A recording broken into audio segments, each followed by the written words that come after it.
Hello friends, welcome to Pandina's Samaiyal. இன்னைக்கு நம்ம பார்க்க போற ரெசிபி என்னன்னு பாத்தீங்கன்னா ஒரு ஸ்வீட் தாங்க. ரவா லட்டு எப்படி செய்யறதுங்கிறது தான். ஈஸியான ஒரு ஸ்வீட் தான். சீக்கிரம் செஞ்சிடலாம். ஃபெஸ்டிவலுக்கு ஏதாவது பூஜைக்கு இதெல்லாம் டக்குன்னு செஞ்சு வச்சிரலாம். இப்போ இதுக்கு தேவையான பொருட்கள் பார்க்கலாம் வாங்க. இந்த வீடியோக்குள்ள போறதுக்கு முன்னாடி சப்ஸ்கிரைப் பண்ணாதவங்க சப்ஸ்கிரைப் பண்ணிருங்க. பக்கத்துல இருக்க பெல் ஐகான் பட்டனை அமுக்கிருங்க. இப்போ இதுக்கு என்னென்ன தேவைங்கிறத பார்க்கலாம் வாங்க. நான் இந்த ஒரு பவுல் நிறைய ரவை எடுத்துருக்கிறேங்க. இந்த பவுல் தான் கணக்கு வச்சிருக்கிறேன் நான் இன்னைக்கு. நீங்க எதுனாலும் வச்சுக்கலாம். இந்த பவுலுக்கு நான் 1.5 கப் வந்து ஜீனி எடுத்துருக்கிறேன். எந்த அளவு ரவை எடுக்கிறீங்களோ அதுல வந்து 1.5 கப் ஜீனி, தேவையான அளவு பால், நெய் கொஞ்சம், ஏலக்காய் பவுடர் 1/2 ஸ்பூனு, முந்திரி, திராட்சை. இப்போ இதை எப்படி பண்ணலாங்கிறத பார்க்கலாம். மிக்ஸி ஜார்ல நான் சுகர் போட்டிருக்கேங்க. இதை நல்லா நைஸா பவுடர் பண்ணி எடுத்துக்கலாம். சுகர் நல்லா பவுடர் பண்ணியாச்சுங்க. அகலமான பாத்திரத்துல போட்டு வச்சுக்கலாம். இப்போ ஒரு பேன் வச்சிருக்கிறேங்க. அதுல கொஞ்சமா நெய் விட்டுக்கலாம். இப்ப ரவையை போட்டு நல்லா ஒரு 5 நிமிஷத்துக்கு வறுத்துக்கலாம். நல்லா வறுத்துக்கலாம். நல்லா கொஞ்சம் கலர் மாறட்டுங்க. அந்த பச்சை ஸ்மெல் போற வரைக்கும் தான். பாருங்க, ரவை நல்லா வறுத்தாச்சு. லேசா கலரும் மாறி இருக்குது. இந்த ஸ்டேஜ்ல நீங்க இறக்கிருங்க. இறக்கிட்டு ஆறுனதுக்கு அப்புறம் இதையும் மிக்சியில பவுடர் பண்ணணுங்க. நான் எப்படின்னு காமிக்கிறேன். இப்ப பாருங்க, நான் ரவை ஆறுனதுக்கு அப்புறம் மிக்சியில போட்டிருக்கேன். இந்த அளவுக்கு லேசா சுத்திக்கோங்க. நைஸா பவுடர் பண்ணிட வேண்டாம். ஜீனி மாதிரி லேசா சுத்திக்கோங்க. லேசா கொஞ்சம் நெரு நெருன்னு இருக்கட்டும். இப்ப ரவையும் இந்த அடிச்சு வச்ச ஜீனியோட சேர்த்துக்கலாம். இப்ப இதுல நம்ம ஏலக்காய் பவுடரையும் சேர்த்துடலாம். இப்ப இது எல்லாத்தையும் நல்லா மிக்ஸ் பண்ணி விட்டுக்கோங்க.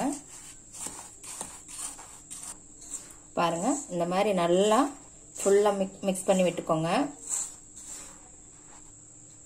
இப்போ ஒரு பேன் வச்சிருக்கிறேங்க.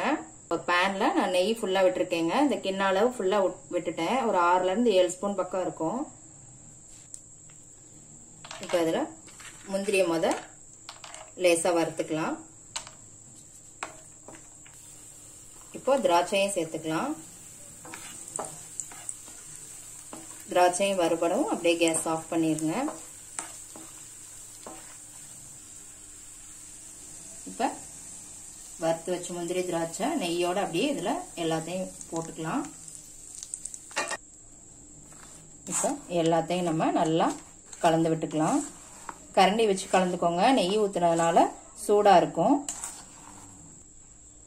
பாருங்க, கை பொறுக்கிற சூடு தாங்க இப்ப இருக்குது. நல்லா எல்லாத்தையும் மிக்ஸ் பண்ணிக்கோங்க.